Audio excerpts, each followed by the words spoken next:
as best as we can. All right. At this time, we'll call the July meeting of the Board of Education to order. We ask everyone to please rise for the Pledge of Allegiance. I pledge allegiance to the flag of the United States of America and to the republic for which it stands, one nation, under God, indivisible, with liberty and justice for all. Thank you, everyone. Bobby, roll call, please. Tim Fuller. Here. Tara Gizzo. Here. Andy Mary. Scott Jensma. Yep. Jeannie Long. Patrick McKenna. Present. Jessica Mead here. Danielle Yushka. Here. And Mike Golding. Here. And before we go any further on tonight, I'd like to acknowledge the gentleman to my left as this is his first official meeting and sitting at the table with the big kids. And as our new superintendent, so welcome, sir. We hope you have a long. And that being said, we would be looking for a motion on the consent agenda, please. I move the board approve the minutes of June 28th and June 14th special meetings as presented and amended, the financial report for June 2016, and payment of bills and fund transfers through checks 6246 to 6447 and 151601680 to 161700027, and a wire transfer of $13,993.53, totaling $1,689,246.77. Second. Thank you. Motion for Mr. Fuller, second from Ms. Mead. Any discussion on the consent agenda? Hearing none, Bobby, roll call vote, please. Tara Gizzo. Yes. Andy Mary. Yes. Scott Jensma. Yes. Jeannie Long. Yes. Patrick McKenna. Yes. Jessica Mead. Yes. Danielle Yushka. Yes. Tim Fuller. Yes. And Mike Golding. Yes. Okay, motion carries. We'll go on to item 3, citizens and delegations. Anyone signed in? No. Okay. Good. Then we will move on to new business. First thing in new business is the Mattoon petition. Brian, you had something on that? Yeah, just a brief update. As you guys know, a written petition was filed with the district to detach from the district and form a new school district. I have to admit some error in that initially I had, through some advice I had sent a letter out saying that we wouldn't be accepting the petition because it didn't meet the threshold of having 20% of our electors. Fortunately, we've got that worked out and working with a spokesperson for the group. We know that it does now have the appropriate number of signatures. So you'll be getting a letter sent from our board clerk, Jessica, shortly, which will be letting you know that we have accepted the petition and we'll be moving forward. Basically what that means at this time is our next step is we're going to have to hold a public hearing on the reorganization and really give the petitioners and anyone else a chance to kind of provide information to the board on how they feel about it and kind of move forward from there. So the state statutes give us a pretty strict timeline. The first time we'll really have an opportunity or we'll need to make a decision is around October 15th when the board can look to either, the board can adopt a resolution to agree on precise boundaries and the assets and liabilities between the district and the new district. And then it moves forward to the point where the board eventually will have to make a decision whether to approve or deny the petition. At any point in that process, failure to take action or a denial could result in it being referred to the School District Boundary Appeal Board through the DPI. So at this point, what I can tell you is you're going to be getting that letter. We'll be setting a date for this public hearing, and I'll continue to work with the group that filed the petition just to make sure we're keeping a good timeline, making sure they're up to date on where we're at as a district, and hopefully make the process go as smoothly as possible one way or the other. Okay.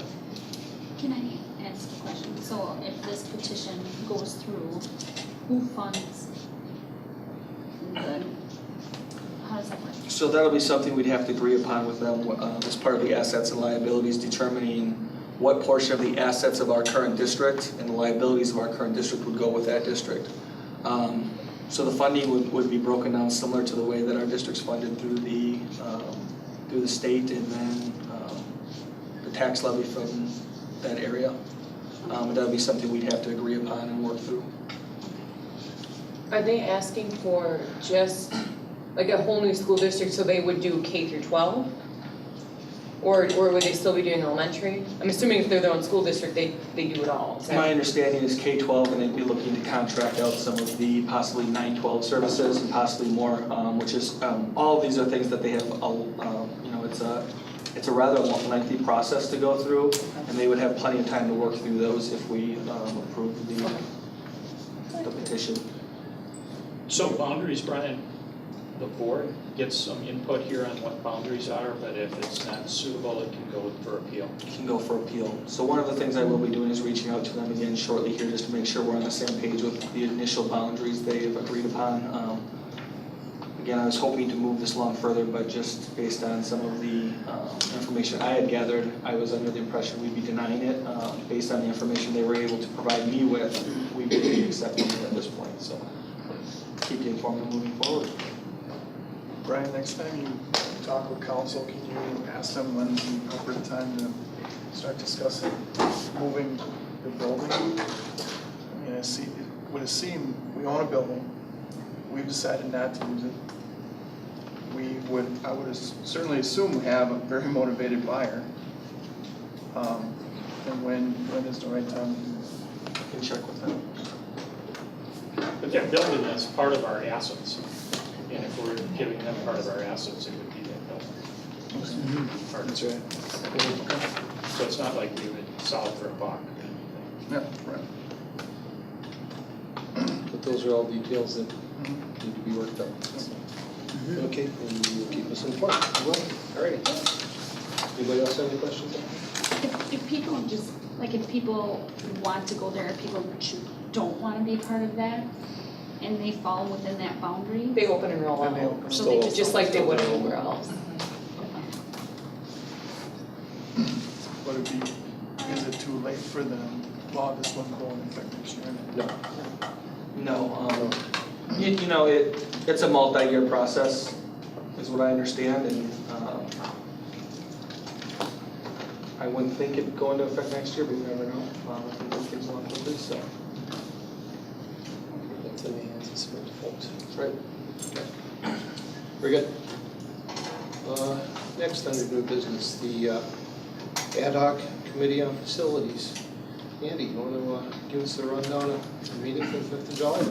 Okay, so yeah, we met on the 5th of July here at the high school, and Jeannie Long, Scott Johnson, McKenna, and myself were there. Administrators Tim Prunty, Brian Misfeld, and Tom Zamzow were present. I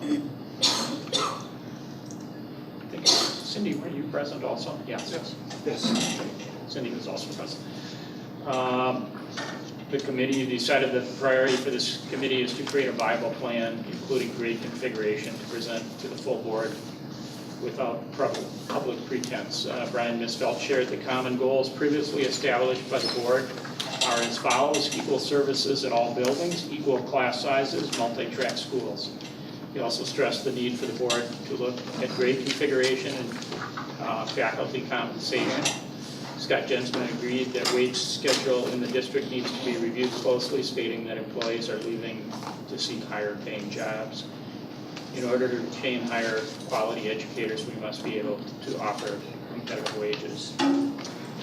Andy Mary stressed that when the board makes a decision, they need to stick to it, and Jean Long agreed by saying that the board needed to continue making changes in spite of failed referendums. Community input. The committee discussed how to reach community members in an effective way. They concluded that consolidation must happen to maximize education. Patrick said that reconfiguration must happen as we move forward, closing additional schools. The possibility of running a successful referendum was discussed. Tom Zamzow asked if we still wanted a city and rural presence Tim Prunty suggested we make the configuration changes and shift our focus to student achievement. The long-range planning committee members will be working on putting together a timeline and long-range planning facilities and bring those ideas forward to the next meeting. And the next meeting will be Thursday, August 4th. And I think additionally, we really stress that if we're gonna come up with a plan, it's really gotta be a plan that both the board and the administrators buy into. And it's gotta be feasible, and so, I know some of us are a little impatient to get something going, but, I think we're not gonna be able to rush into something. We wanna think it out and be able to do it. How was there a decent crowd? Were there a lot of community, people from the community here or no? No. What you see is what you got. Okay.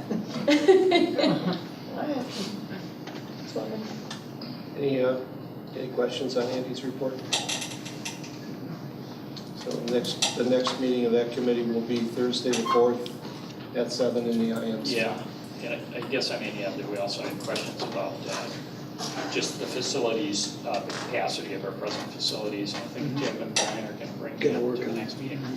Okay. Very good. Thank you, Andy. Let's move on to other reports and technology update. Ms. Downs has got a presentation for us. Good evening. I had shared with you a copy of the presentation for docs, and I'm going to also pull up a copy of it here so that everyone can see. I just felt like it was time that we share out some of the good things that our students are doing and our teachers are doing in the classroom with the technology that we've been purchasing. This upcoming year, we will be in our 3rd year of Chromebooks rolling out at the high school, so we're almost a one-to-one environment. With that, we've done some surveying of the other computer labs, and we're noticing a lot of them are being used for researching and paper writing, which the Chromebooks are well equipped to do. So we won't need to continuously fund as many labs at the high school. We will need some specialty labs, of course, but with the students having their own devices, they can take care of a lot of those needs with those Chromebooks that we are providing them. So we can use those other spaces as workplaces instead of labs, or maybe large group collaboration for the students, or study rooms and things like that. So I just wanted to share some things out with you. So we'll get going. Here we have some middle school and some elementary. I have a few video clips and some student-made items in here. They're all very different, so I'll kind of share those with you as I go through. So on the left we have students using Kahoot, which is kind of a game, but you can use it as formative assessment, so testing if students are actually learning what you are teaching. And they actually use their own devices, whether it's an iPad, a cell phone, they could use their Chromebooks to give you answers on the spot. So they can say, the teacher can have questions related to their unit, and then the teachers are giving them instant answers, and teachers are seeing if they're understanding their content immediately. Oops. Let's go back because we missed the video. Here we have kindergartners who are actually using a form of visual phonics. And on the back on the smartboard, you can see that they have the video playing. And I'm just going to play, I'm not going to play all these snippets, but I want you enough to get a little idea. So this is Kim Pliska's classroom. Lecture sounds. Do you know these lecture sounds? I'll just fast forward a little bit. Apple, baby, baby, baby, baby, So you can actually see they are doing the visual phonics that is assigned for the consonant or vowel they're doing. And it teaches them the letter, and then also the sound, and a word that goes along with that. So they're practicing their word recognition, sound recognition, and signing along with the class. So we're teaching kindergartners sign language. A type of sign language, yes. That is not exactly sign language itself, but it's called visual phonics, which helps. A lot of kids need multiple ways to learn something, so they're using their hands, they're watching it, they're saying it, they're hearing it, so you're almost touching all the senses there for them to learn those sounds. Okay, so the last year, a lot of elementary teachers have really been using this Adobe Spark or Adobe Voice, it's called, and as low as 2nd graders, they're using this technology on iPads, Chromebooks. So this is one made by 2nd graders. at Crestwood. How we use technology in our classroom. Here is one way we have used technology this year. We made an Adobe Voice. That's what this is. A book we read. First, we picked a just right book. We read it. We summarized it. Our teacher showed us how to use Adobe Voice. It's easy! We created Adobe Voice projects about our books. If you would like to see one, visit our website. We hope you enjoyed our story. Thank you from 2nd grade at Crestwood Elementary School. So they took those pictures, they created that presentation using iPads and Adobe Voice. Something like a cool. Oops. Oops, sorry, I keep pressing the wrong thing. Let's go back here. Okay, so here's a couple other, we've been really focusing a lot on literacy. This is the same type of format. I'm not going to play all of these, but here's an elementary version of a student who did their project on tarantulas versus scorpions, this book, and how they shared out what they learned about that story that they read.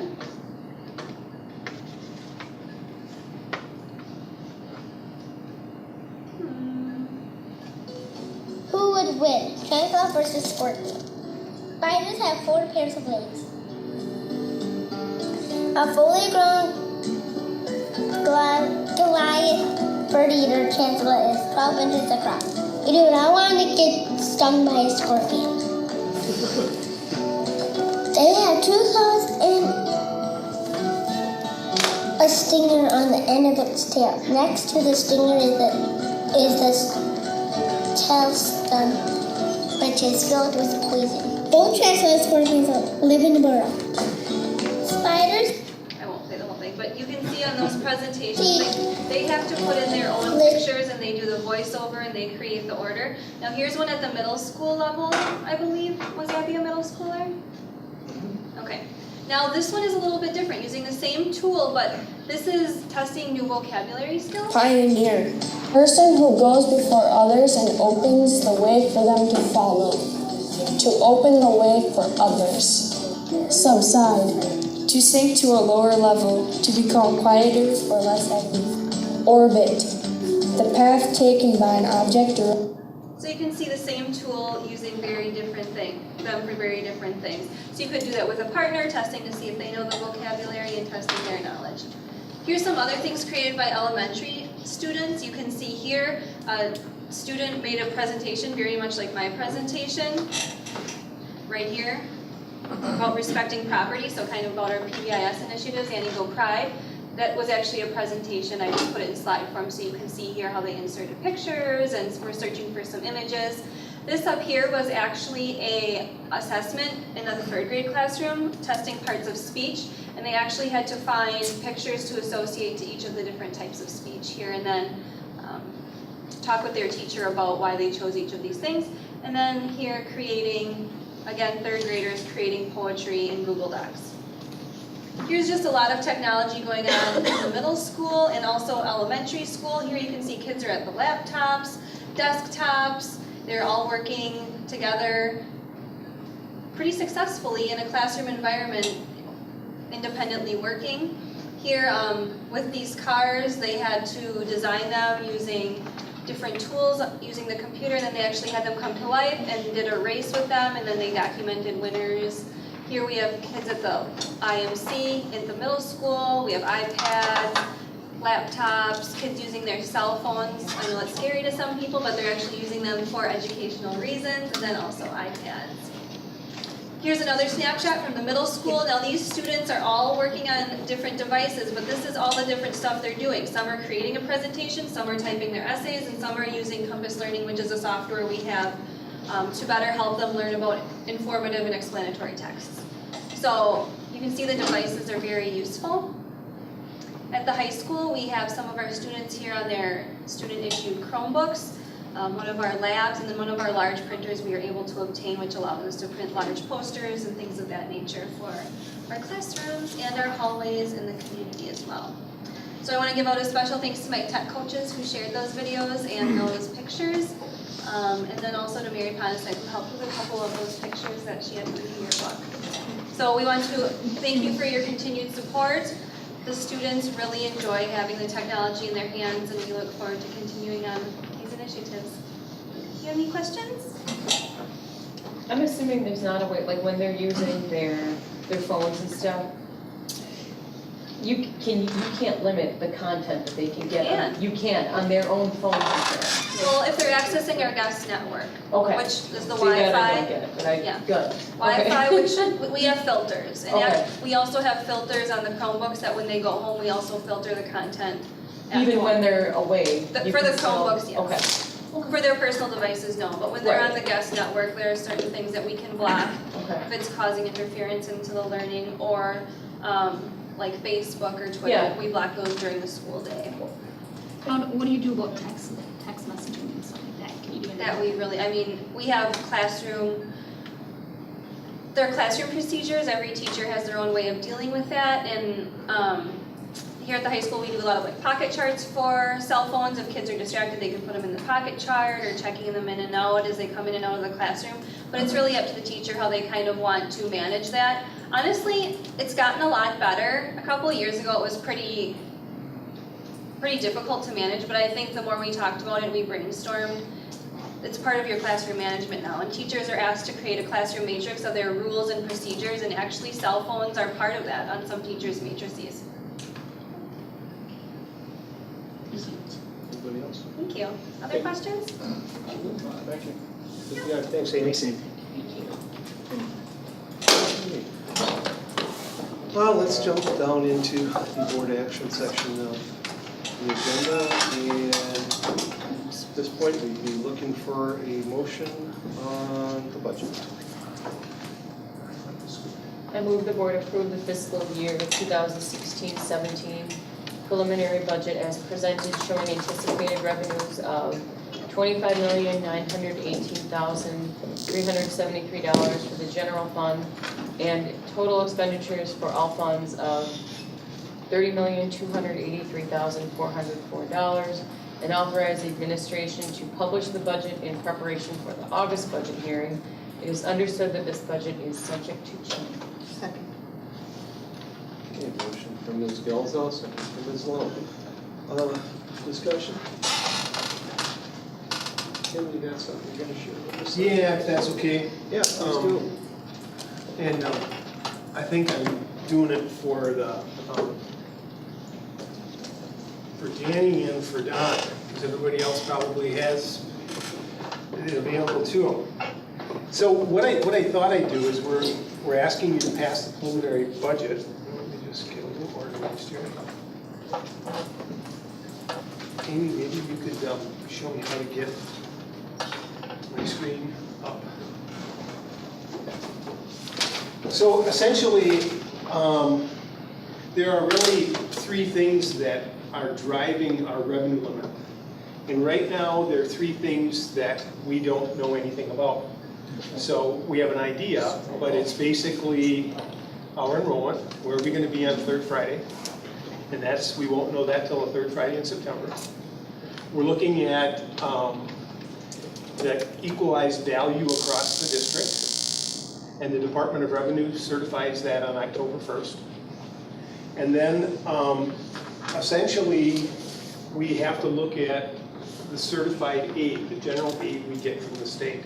So the revenue limit sets our basic Fund 10 expenditure level without grants. And then it's divided up between local taxes and state aid.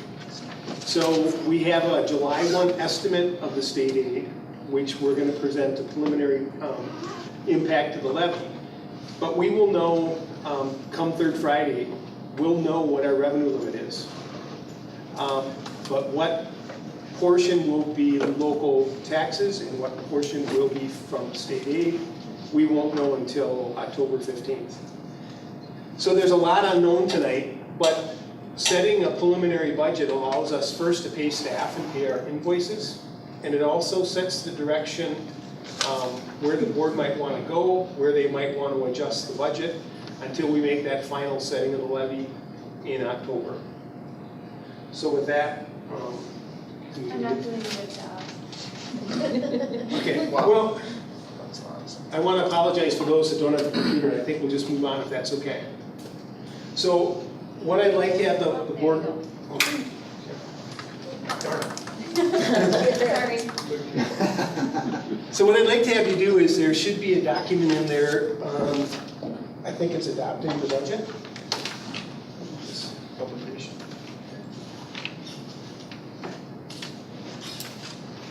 The 5-page one, Jim? Yes. Okay, so let's take a look at that. And we're going to start at the top. Throughout the year, I've been telling the board about some substantial savings. And some things that we know is we had a very mild winter. We know that we had significant transportation savings far and above what we had budgeted going to a single contractor. And we also know that health insurance for the end of the 2015-16 year and for the majority of the 16-17 year, we had a 7.5% reduction. The result is we had unexpended funds in the general fund, in Fund 10, this year of $310,000. They came from primarily two areas. The first one was the salary and benefit portion of the budget. That was almost $200,000. And I'll give you 3 examples of how we had those unexpended funds. We had summer school where Amy, Heather, and Anita reworked how we were staffing summer school, how we were paying for summer school, and awarding contracts for teachers for summer school. We only this year did we did boot camps and exploratories that would gain countable FTE with DPI. That change was $75,000 in savings in staffing. And we didn't realize that savings until about June 15th.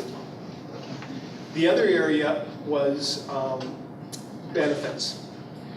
Throughout the year, we have a kind of a fudge account that allocates for changes in benefits. If we have 2 single people that get married and they go on from a single plan to a family plan, so we've got this little fudge account for benefits that we did not utilize this year. So our benefit piece, we saved almost $60,000 in benefits that we anticipated we would be spending. Then the final example I'll give you is we allow our staff to pay both their health insurance and their HSA contributions pre-tax. By allowing our employees to do that, it saved the district over $50,000 in expenses. So those combined represent that about $200,000 in the salary and benefit piece. There's about $100,000 that we didn't expend in the non-salary portion of the budget. So it was everything from both pupil and staff travel and transportation.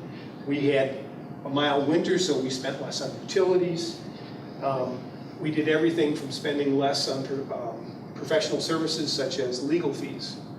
So the result in the Fund 10 budget was it's going to come out to about $305,000. The balance of the other unexpended funds would be in our grant programs. So things like SAGE. We're currently doing a fundraising effort at Neboken. We also have programs like Youth Options. And those are designated funds for designated grant programs that are carryover, and we're carrying those over into the general fund balance. So what you're seeing in that first box then would be the difference between last year's fund balance of $5,737,000 versus this year's $6,212,000. So that's the $475,000. What I'm doing this year that we didn't do last year, I talked a little bit about it at the budget hearing last year. DPI has 5 categories that we can use for local control to explain to our local citizens how we utilize fund balance. And if you look at the chart, you can see in the towards the bottom half, it says ending fund balance unassigned. Prior to last year, they only had the 939,000 was what DPI allowed. Beginning this fiscal year, they have 5 new categories, and I've chosen to use 2 of them. And it's the 200 for cash flow, showing how we use the majority of our fund balance for cash flow, and the 400 account that I'm saying for his emergencies, and that's $500,000 that we could allocate for emergencies, to try to explain to our local community how we use fund balance. Okay, I'm not going to go through every line, but let's talk about what else we know. And this is going to get a little confusing, but let's just use round numbers. So if we look at the local side, so if we go to column where it says 210 over here, we're projecting local taxes are going to be going down from 8.6 million to $7.9 million. Again, I told you we don't know which portion of our revenue limit is going to be from the state and which is going to be local. So let's take a look at what we're currently estimating if we go down to state sources on line 620. That's showing what the state is going to contribute. In the July 1 estimate they gave us, it appears that the state's going to keep their level pretty constant.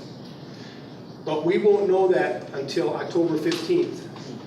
But the point is, between those 2 numbers, the local taxes and the state aid, our revenue limit authority is dropping by $560,000 this year, this fiscal budget. The thing that is nice this year that we're offsetting it though, is this is the second year of the biennium.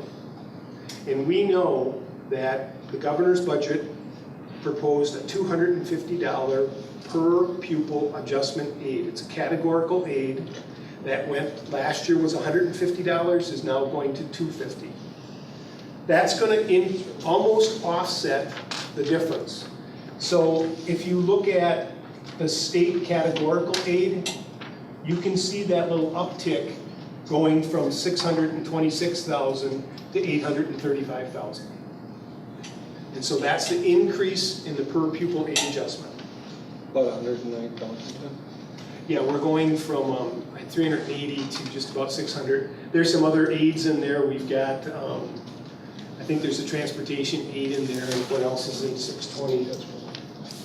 There's a poverty aid in there too, so there's some other things going on, but it's a conglomeration of those two. Jeannie, I wanted to point out, you raised a question a couple weeks ago on impact aid, and I did a little homework.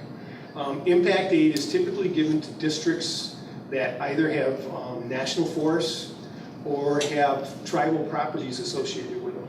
And you can see when you look at down on line 720 there, we don't receive any impact aid. You never have? Not that I'm aware of, I mean, not that I can look back at and see. Okay. So I think what I want to show is if we go down into the second page, and we're going to have revenues there in the general fund, $25,918,373. We're going to, right now, anticipate that we will be spending the carryover and the grant funds that are currently in fund balance, so that's why that's there, for total revenues there of over 26 million. I don't know that I want to get into the expense side in detail because next month at the budget hearing we'll do that. The one thing that I want to just briefly say, what we've got in the budget. First of all, right now the budget is balanced. We've taken the non-salary, the supply budgets from Mattoon, and we've allocated those to Crestwood, Spring Valley, and Pleasant View based on shifted enrollment. So we've done that. We've, through Amy's leadership in the technology program, we've added $25,000 to her committee's budget for soft technology and software for curriculum. We've also added $25,000 to the tech department to complete the phone system. And part of that will be tying the door security into the phone system and receiving that both in the middle school and the high school. We're also maintaining levels of expenditure in both our remodeling budget. That's got $215,000 in it. In technology for things like our network and for the Chromebook initiative, and that's at a level of about $175,000 that we're maintaining. The budget also includes the 1.5% increase in salaries. I don't know that I want to go into a whole lot on special ed right now. That budget is pretty consistent. If we page down a little further, I do want to show you, let's go down to, you can see if we go past Fund 27, we'll look at Fund 46. You can see that we did make a $200,000 transfer into Fund 46, and that fund balance is sitting there designated for remodeling projects 5 years from now. So I think that pretty much wraps up what I wanted to talk about. I guess I'll mention, let's go down to Fund 80. We had some extremely generous donors this year. And if you look at the fund balance in Fund 80, which is the pool, we had the Sheldons donated $50,000. We got a $60,000 grant from the Remington Foundation. We had a Stasek estate that gave us approximately $40,000. So we had just an incredible year of people giving to the pool. We're going to expend immediately $60,000 for painting. That project began July 1, and they're in the midst of it now. And we have some reasonably significant maintenance needs in the chemical room, where we're going to be putting in some updated water treatment equipment. So we will, over the next 2 years, expend down that fund balance of $168,000. Okay, questions? Well, no, those grants were given for that specific purpose, were they not? For specific purposes, yeah. Okay.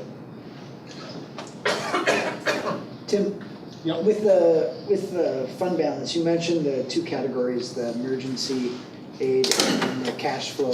What are the, you said there are 3 others? There's 5 of them, Patrick. So you can do, an example would be, let me just see if I can find them, I had them written down.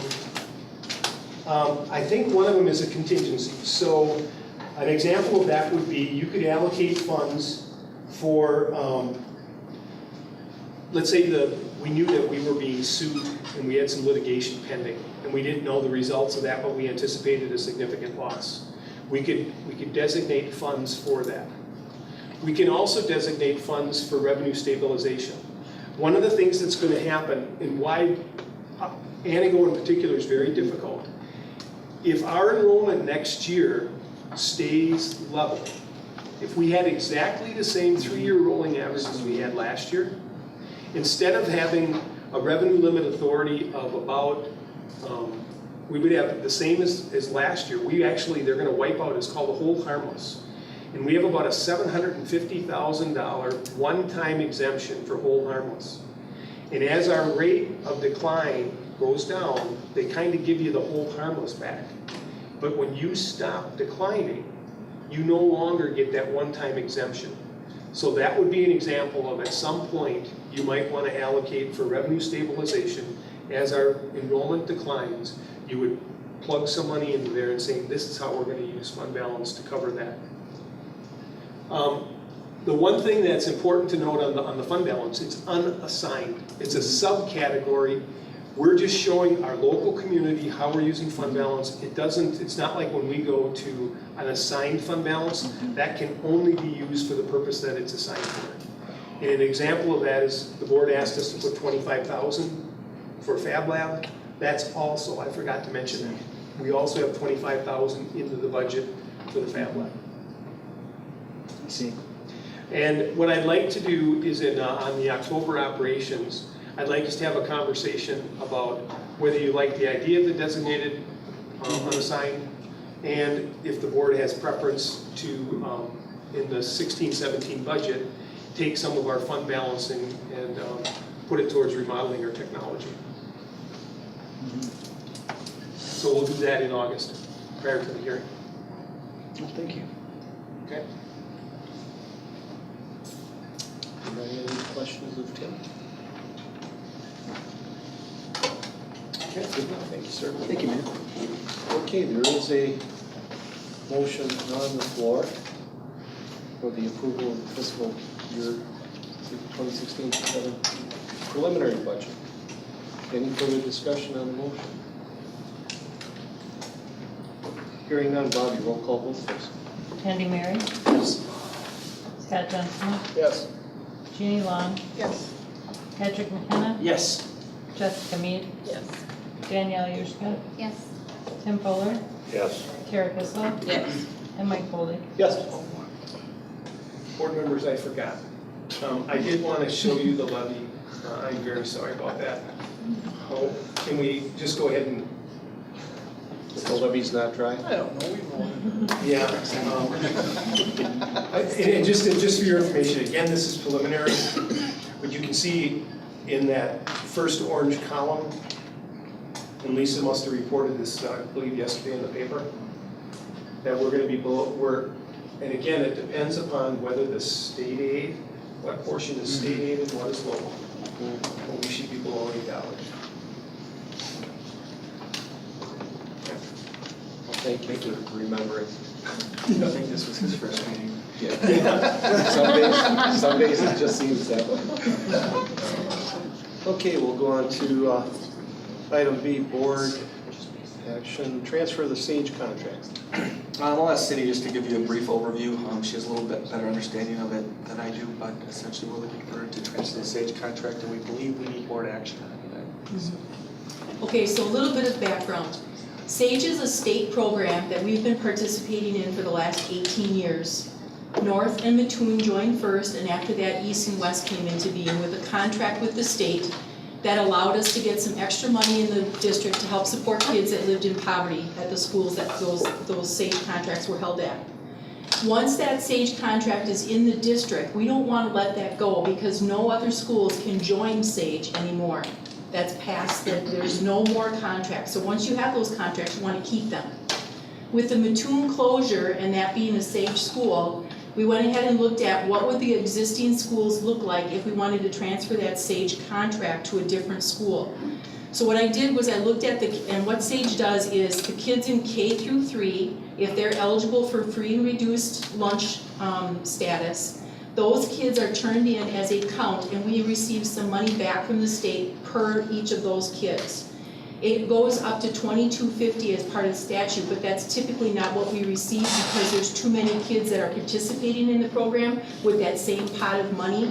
So it's usually around $2,000, maybe $1,950 that we receive for each one of those kids in the K through 3 grades. Okay? We have always had this class size that we had to watch for under the old SAGE under the SAGE contracts. We started out with a 15-to-1 ratio, and now about maybe, I don't know, 5 or 6 years ago, it went to an 18-to-1 ratio. Okay? So now, this past school year was the last that you will hear about SAGE. They're making a new acronym, like we don't have enough already.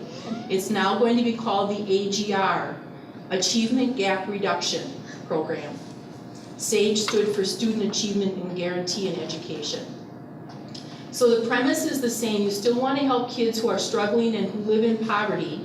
We'll still count the kids in the K through 3 grades. We'll still get money based on those, but they don't only hold you to that class size with this program. There are 3 strategies that you can use in AGR.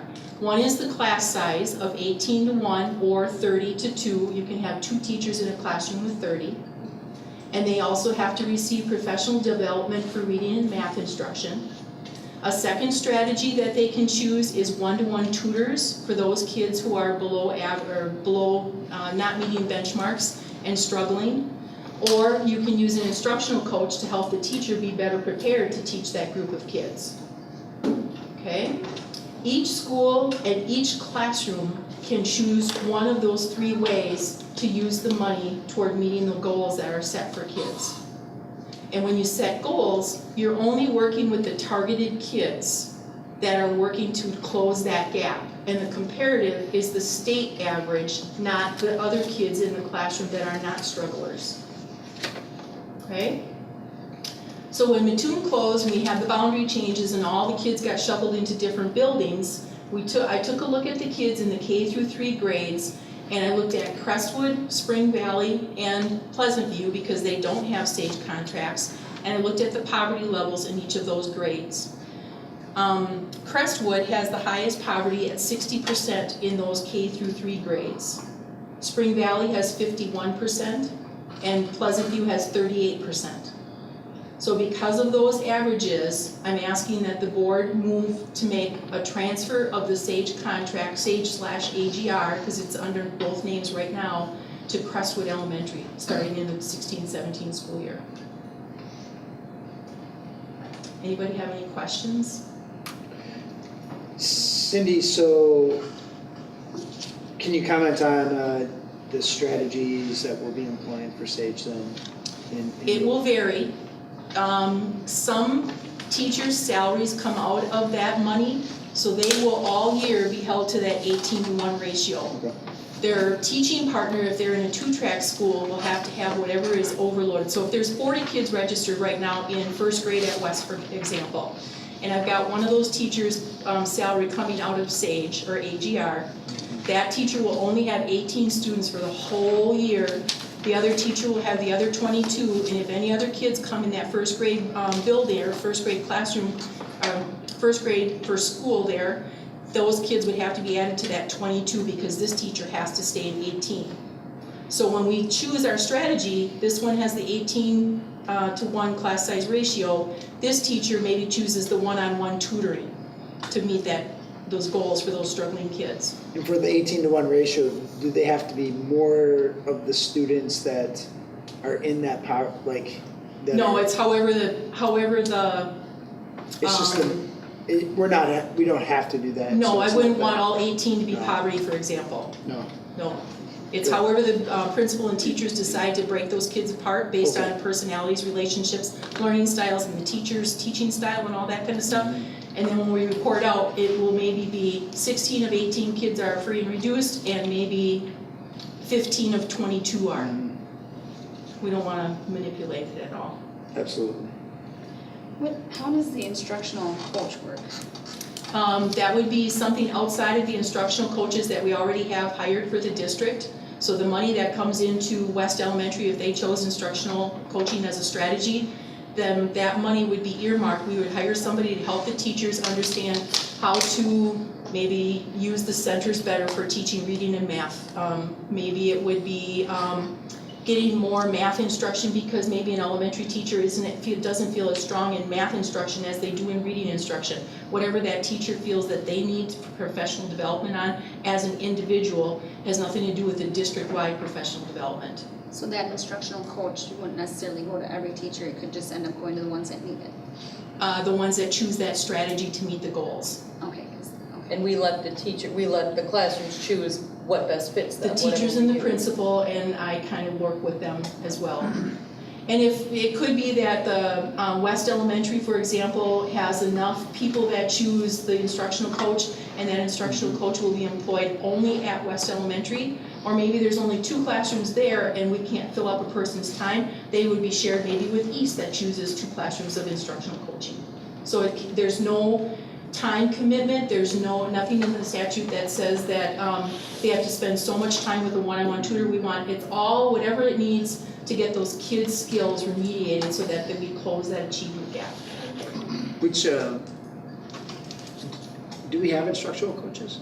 We have 4 of them in the district, three instructional at the elementary and a 4th one at the middle school. And then we also have a behavior specialist that we've had about, I think we just finished our 2nd year with them. Cool. And those are all SAGE? Are those? Those are district-wide, K through 12. Okay, and so those aren't in the SAGE structure? They are not. This instructional coaching that we're talking about now is above and beyond those instructional coaches. Oh, okay. So if you're doing one-on-one tutoring, who are the tutors? They have to be certified teachers who have an expertise, the way the wording goes, an expertise in closing the gap. Where they get that, I have no idea. Where we're gonna find them, I have no idea, but that's a strategy. So we might not be using it. Actually, the teachers that I met with this morning from one of the schools, as we were putting our contract together to send into DPI, that's what they're interested in. They want the best bang for the buck for the kids. Good. So we might be doing some late hiring as we start school because of these extra positions. So what percentage of those SAGE funds are these new things gonna use up? I mean, if you're gonna hire an instructional coach or, Whatever it takes us to get a teacher that can be a one-to-one tutor or an instructional coach, I mean, it's gonna be a pretty good chunk, but we're gonna get pretty good chunks because of our poverty levels. And some of the money that Tim talked about earlier with the SAGE program is being carryover. We might have a building that has $59,000 in carryover. We have another building who has $39,000. Those carryover funds can be used then to help supplement those costs that we encumbered this year.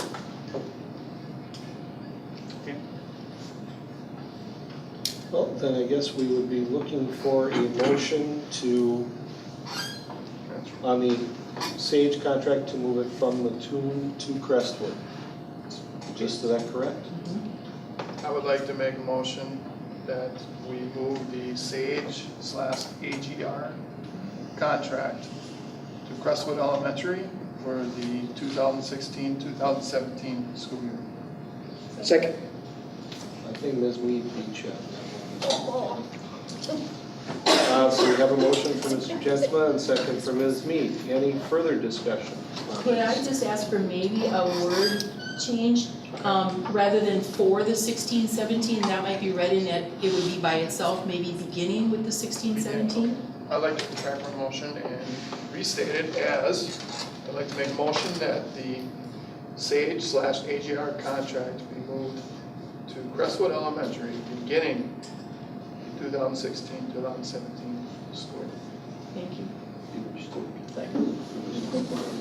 The motion was restated that the contract would be beginning 2016-2017. Yeah, you were doing well up until that point. Any further discussion on the restated motion? Hearing none, Bobby, let's do roll call. Scott Jensma? Yes. Jeannie Long? Yes. Patrick McKenna? Yes. Jessica Mead? Yes. Danielle Yurzka? Yes. Tim Fuller? Yes. Tara Gissel? Yes. Andy Mary? yes. And Mike Foley? You betcha. Nice. Very good. So that should take care of that. Alrighty, on to the next one. Designation of an official news publication.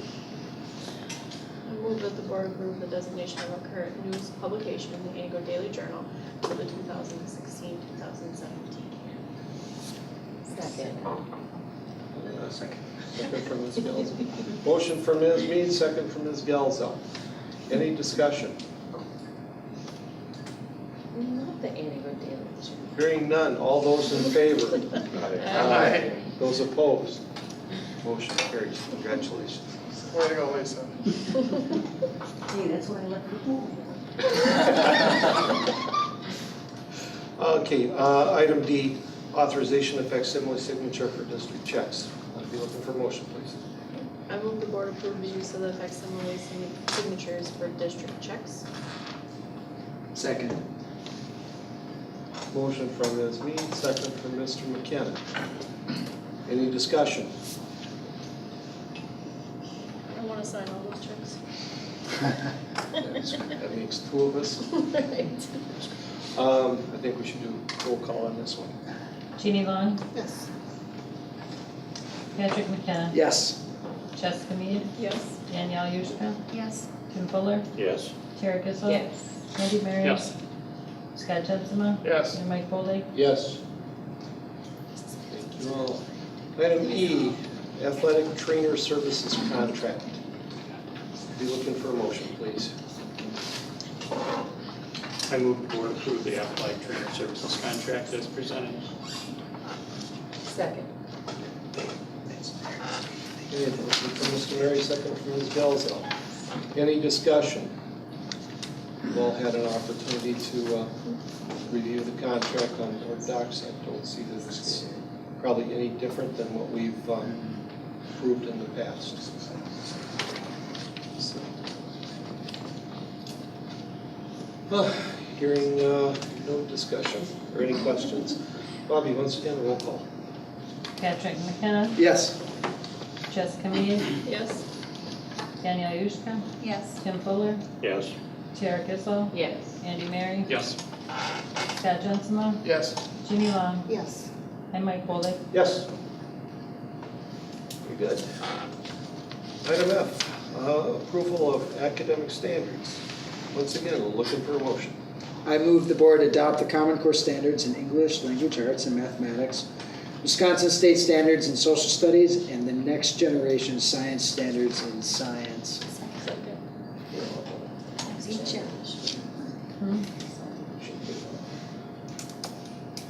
Got a motion from Mr. McKenna, second from Ms. Yuska. Any discussion? Did we use the next generation last year? This is our first year with the Next Generation. They were released, I want to say 2 to 3 years ago. However, our science teachers have reviewed them for the past few years, and as they've been developing their curriculum, they've really been using a mix of both. Without going into a lot of detail on them, what I can tell you is they're similar to Common Core standards where they, rather than just kind of skimming the surface of a lot of topics, really dig deeper into the topics.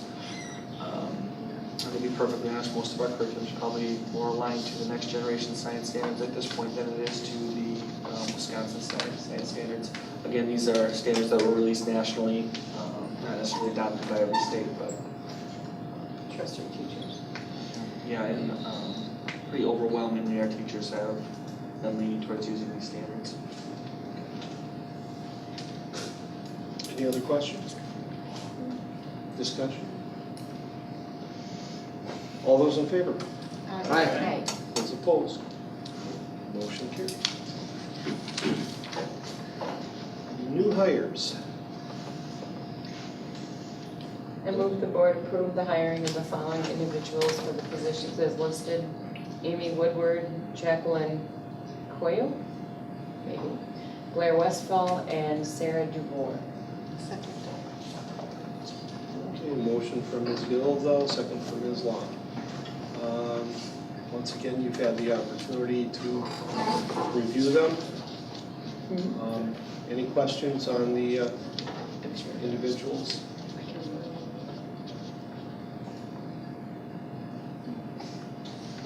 Hearing none, Bobby, roll call vote, please. Jessica Mead, Yes. Danielle Yurzka, Yes. Tim Fuller, Yes. Tara Kissel, Yes. Andy Mary, Yes. Scott Jensma, Yes. Ginny Long, Yes. Patrick McKenna, Yes. and Mike Bolick. Yes. Jumping right along here, item H, resignations. We have none. Thank you.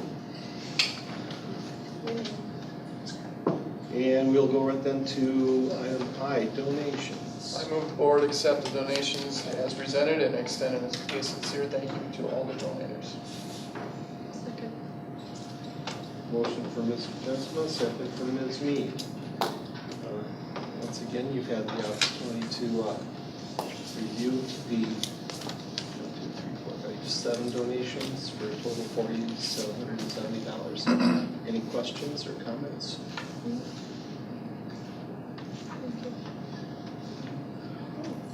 Hearing none, all those in favor? Aye. Those opposed? Motion carries. We would be looking for a motion to go into closed session. So move.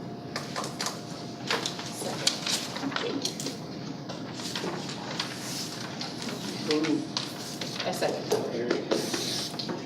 Okay, we have a motion then from Ms. Long, second from Ms. Gelzo, to go into closed session pursuant to Wisconsin statute 19.85 per C for consideration of compensation adjustment for administration for support staff.